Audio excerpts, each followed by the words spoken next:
The privilege of being Jeanne d'Arc. Welcome, everybody. Today I would like to talk to you about the privilege of being Jeanne d'Arc. The physical body for which I was to enter had to be especially prepared for the undertaking that I agreed to.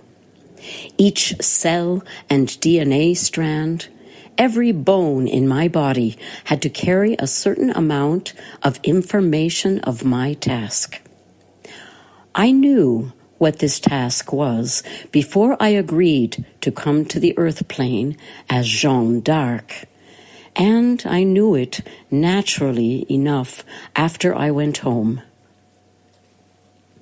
Above all else, the information on preserving the sanctity of the body was paramount to my success.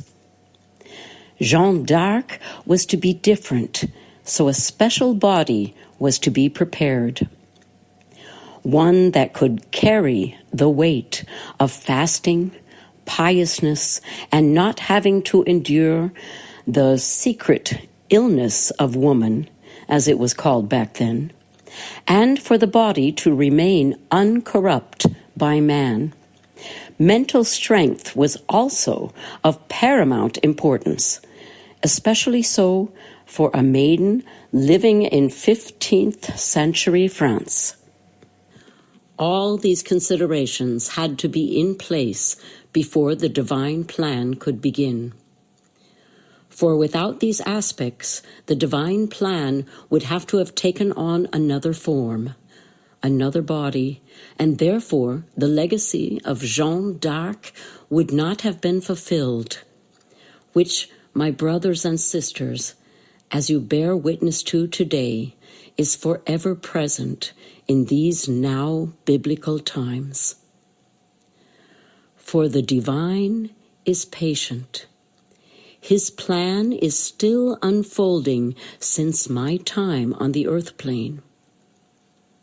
For your science will demonstrate that abstinence in food and the carnal pleasures of life, plus unfaltering faith, alters the brain waves and allows for a better connection with the divine. I loved my earth family dearly. My mother's exceptional role in my upbringing helped me in the unfolding of the divine plan. She was an exceptional lady. My father was also privileged to be part of my divine task, though he did not know it at the time. He received information, broadly speaking, on my task, which in turn gave me the opportunity to start the process of realizing my task as Jeanne. He was what you would today call a channeler, though he did not recognize it in any shape or form. However, he did play his part. The earthly mind and body of Jeanne d'Arc is no longer in existence. She lived for 19 short years, and then in a flash she was gone, almost as quick as she burst onto the earth plane.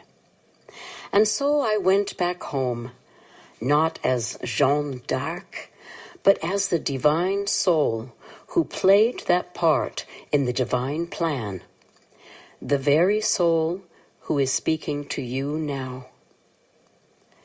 Do you understand what I am saying? You also are a divine being, a soul that chose to come to the earth plane for a whatever reason or reasons.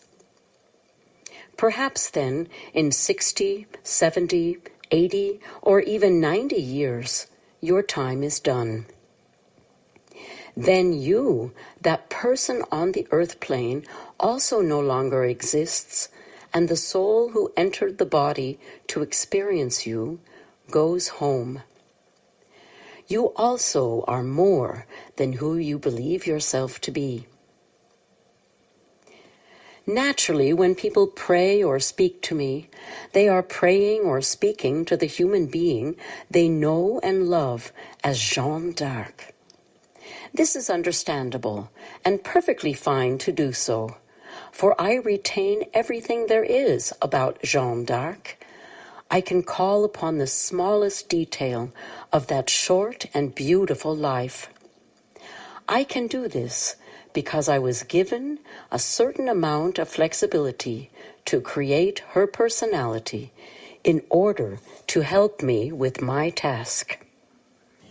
It was agreed by myself and the advisory council that I had the qualifications to be Jeanne. I held within my consciousness all that you know about Jeanne, and so in that respect, I am Jeanne, but only more. When you speak to me, you do speak to Jeanne, since I am she as she is me. It is only the earthly mind and earthly body of Jeanne that no longer exists. Consciousness, though, is a continuum. I have worked as Jeanne only once on the earth plane and in many other universes. Sometimes as Jeanne, other times with a different name and body, but always it can be described as with the Jeanne d'Arc purity. I work now from the sacred realms, and so if you are told that I am on the earth plane, fighting a cause somewhere, then you have been misguided. I am not. I perform my duties from the higher and most sacred of realms. So, I, who is she, who is me, will not be returning to the earth plane. But if you open your heart up, even just a little, you will feel me. I will not do the work for you, but by opening up your heart, I can activate the courage vibration within you. Then it is your choice if you wish to use it or not. I can provide you with the vibration for consciousness to flow. From this vibration, you silence the often nonsensical mind and begin to think from the heart, who will not deceive you. But you must once again learn how to listen. You functioned this way when you were a child. Not everyone can be a Jeanne d'Arc. Each and everyone has their journey. You, like me, have to discover it for yourself. But to surrender who you are and live without belief, that is more terrible than dying, more terrible than dying young. You are loved. I am Jeanne.